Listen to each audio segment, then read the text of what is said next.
LOP साहब आगे हैं, आप वो सामने हैं, इनसे पूछिए सर जाके। सर एलओपी साहब, एलओपी साहब, एलओपी साहब, सर सर सर सर इनका एक सवाल है। ये कह रहे हैं कि होम डिपार्टमेंट जो है वो आपके पास है, 3 जो जाने गई हैं उसके ऊपर आपका क्या कहना है? और 3 जाने के बाद आज 2 और लोग जो हैं, 2 और बच्चे जो है वो मिसिंग हुए हैं। कहाँ से? कठुआ से ही। मीडिया में ये चीजें लाने की जरूरत नहीं होती, मैं समझता हूँ। जो गुलमर्ग के अंदर हुआ क्या सही हुई? मीडिया में ये चीजें लाने की जरूरत नहीं होती, मैं समझता हूँ। मीडिया में ये चीजें लाने की जरूरत नहीं होती, मैं समझता हूँ। एलओपी साहब कहते हैं कि ये होटल उन्हीं के रिश्तेदार का है, वहाँ पे कई सारे लोग मौजूद थे, तो क्या चीफ मिनिस्टर साहब को इस बारे में मालूमात नहीं थी? मीडिया में ये चीजें लाने की जरूरत नहीं होती, मैं समझता हूँ। इसी सवाल की ओर मैंने आना था। चीफ मिनिस्टर के पास क्या इतनी ताकत भी नहीं है कि वो होम मिनिस्टर साहब से डायरेक्ट बात कर सके? और एलओपी जो है वो इस बात को कह रहे हैं कि मैं वहाँ पे गया और मैंने होम मिनिस्टर साहब से बात की। क्या चीफ मिनिस्टर साहब की बात जो है वो होम मिनिस्टर साहब के साथ नहीं होती है? मीडिया में ये चीजें लाने की जरूरत नहीं होती, मैं समझता हूँ। इस समय मेरे साथ बातचीत में मौजूद है एजाज जान जी, एमएलए नेशनल कॉन्फ्रेंस के हैं और वाबस्ता रखते हैं। इनसे बातचीत करते हैं। सर, जिस तरह से इस समय डिस्ट्रिक्ट कठुआ के अंदर जो माहौल इस समय बना हुआ है, तहसील बिलावर की मैं बात करूंगा, एक एमएलए के साथ मैन हैंडलिंग हुई है और साथ ही साथ इस मुद्दे को हिंदू मुसलमान का जो है वो रूप देने की कोशिश की जा रही है। आप इस इशू को जो है वो किस तरह से देखते हैं? और जो 3 लोग जिनकी जान चली गई है उनके लिए आप क्या जो है वो संवेदना जो है वो आप रखते हैं? देखिए, सबसे पहले तो जिन लोगों की जान गई है उनके घर वालों को साथ मैं बड़ा दुख के साथ ये कहना पड़ रहा है, उनके भगवान उनकी आत्मा को शांति दे। और हम एक अपनी तरफ से खराज अकीदत और दुख जो है वो पेश करते हैं उनके लिए, और उस दुख में हम उनके साथ हैं। जहाँ तक इन लोगों का मारा जाना, पहले गायब होना और वो होना, मैं समझता हूँ टोटल सिक्योरिटी फेलियर। अगर ये सिक्योरिटी फेलियर नहीं है तो क्या है?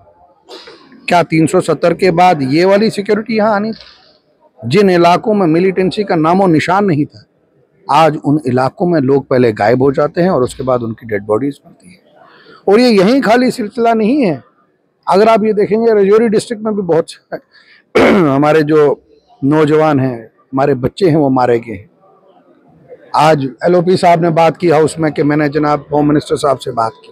वही इसी सवाल की ओर मैंने आना था। चीफ मिनिस्टर के पास क्या इतनी ताकत भी नहीं है कि वो होम मिनिस्टर साहब से डायरेक्ट बात कर सके? और एलओपी जो है वो इस बात को कह रहे हैं कि मैं वहाँ पे गया और मैंने होम मिनिस्टर साहब से बात की। क्या चीफ मिनिस्टर साहब की बात जो है वो होम मिनिस्टर साहब के साथ नहीं होती है? देखिए, जहाँ तक चीफ मिनिस्टर साहब का ताल्लुक है, हर इशू पे वो कंसर्न जो है अपना अथॉरिटीज़ को, गवर्नमेंट ऑफ इंडिया को बताते हैं। अब फ़र्क ये है कि चीफ मिनिस्टर साहब उसको मीडिया में नहीं लाते। मीडिया में ये चीज़ें लाने की ज़रूरत नहीं होती, मैं समझता हूँ, क्योंकि ये एक चीफ मिनिस्टर का जो काम है वो कर रहा है। क्योंकि जम्मू कश्मीर में यूनियन टेरिटरी है और यूनियन टेरिटरी में होम डिपार्टमेंट जो है हमारे पास नहीं है। और इसी वजह से आप देखिए,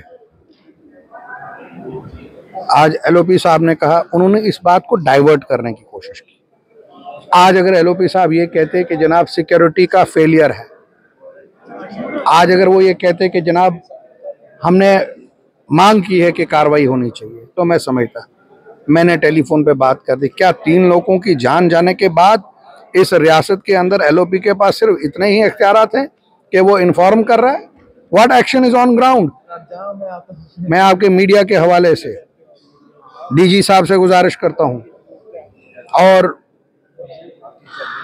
लेफ्टिनेंट गवर्नर साहब से गुजारिश करता हूँ, अमित शाह जी से गुजारिश करता हूँ कि इमीडिएटली कार्रवाई होनी चाहिए और जो वहाँ पे कंसर्न डिस्ट्रिक्ट के बंदे हैं उनको वहाँ से हटा देना चाहिए, अगर वो लोगों को सिक्योरिटी नहीं दे पा रहे हैं।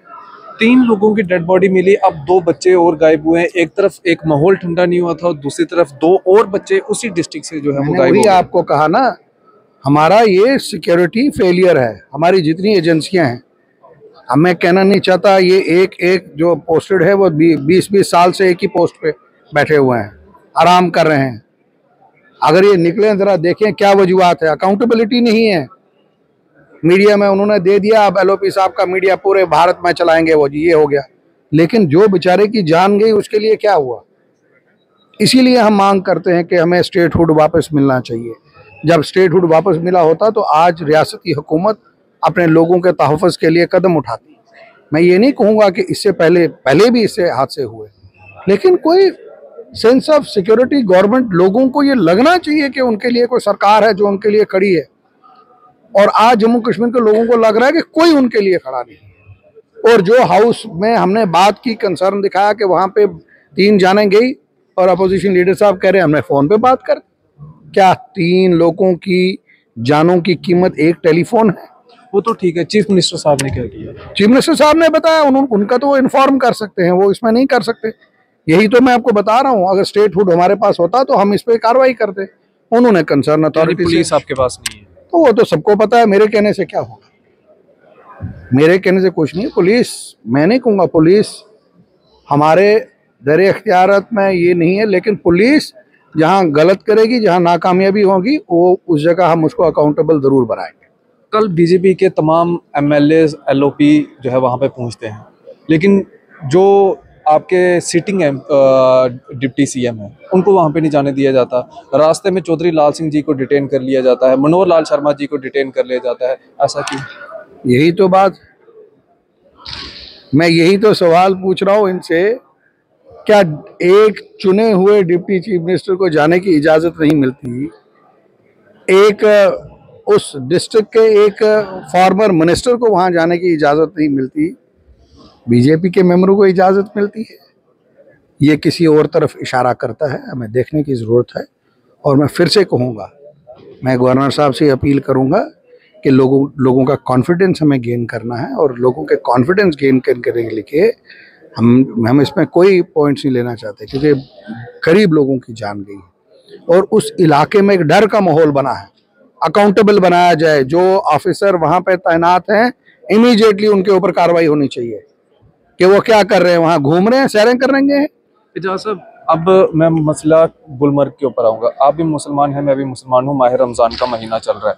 जो गुलमर्ग के अंदर हुआ, क्या सही हुआ?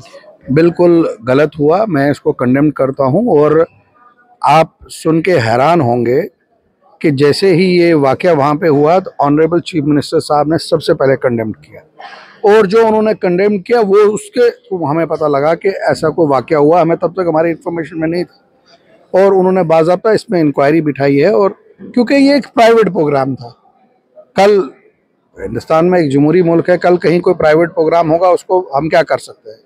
लेकिन जो ठेस जम्मू कश्मीर के लोगों को पहुंची है, जो जम्मू कश्मीर के लोगों के साथ उनके दिल जो दुखा है, खास करके रमज़ान के महीने में, उसको देखते हुए एक इंक्वायरी इनिशिएट की गई है। और इसमें जो भी रिस्पॉन्सिबल होगा और अगर जिसकी भी गलती होगी उसको जो है टास्क पे लिया जाएगा और इस पर कार्रवाई होगी। आप इसके लिए एक यकीन रखिए। एलओपी साहब कहते हैं कि ये होटल उन्हीं के रिश्तेदार का है, वहाँ पे कई सारे लोग मौजूद थे, तो क्या चीफ मिनिस्टर साहब को इस बारे में मालूमात नहीं थी? ज़रा एलओपी साहब को मेरी तरफ से एक सवाल पूछ लीजिएगा, अभी पूछिएगा। अगर एक फैशन शो के आप जोड़ते हो उसके रिश्तेदार थे, तो जो 3 लोग मारे गए वहाँ पे, तो होम डिपार्टमेंट तो आपके पास है, पहले उसके ऊपर लाइए एक ब्लैक एंड वाइट। 3 जानें चली गई, वो ज़्यादा ज़रूरी है या ये ज़्यादा ज़रूरी है? 3 जानें चली गई, उस पर कुछ नहीं है। एक टेलीफोन करने से 3 जानों का फैसला नहीं हो सकता। आज अगर आप देखेंगे पूरे के पूरे जम्मू प्रोविंस में 10 के 10 डिस्ट्रिक्ट्स में एक डर का माहौल पैदा हो गया हुआ है। इन्होंने कहा था 370 के बाद अच्छे दिन आएंगे, कौन से अच्छे दिन हैं जी? जिन इलाकों में मिलिटेंसी ने कभी अपना कदम नहीं उठाया, आज वहाँ मिलिटेंसी आ गई। आज मैं यहाँ से पुंछ जाता हूँ, मैं रात के 12-12 बजे जाता था पुंछ, आज मैं भी सोचता हूँ 5 बजे से पहले ही पुंछ पहुँच जाऊँ, तो शायद सेफ्टी रहेगी। तो ये जो माहौल बन रहा है, इस माहौल को देखने की ज़रूरत है और इसको जो है पूछने की ज़रूरत है।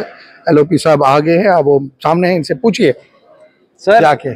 सर एलओपी साहब, एलओपी साहब, एलओपी साहब, सर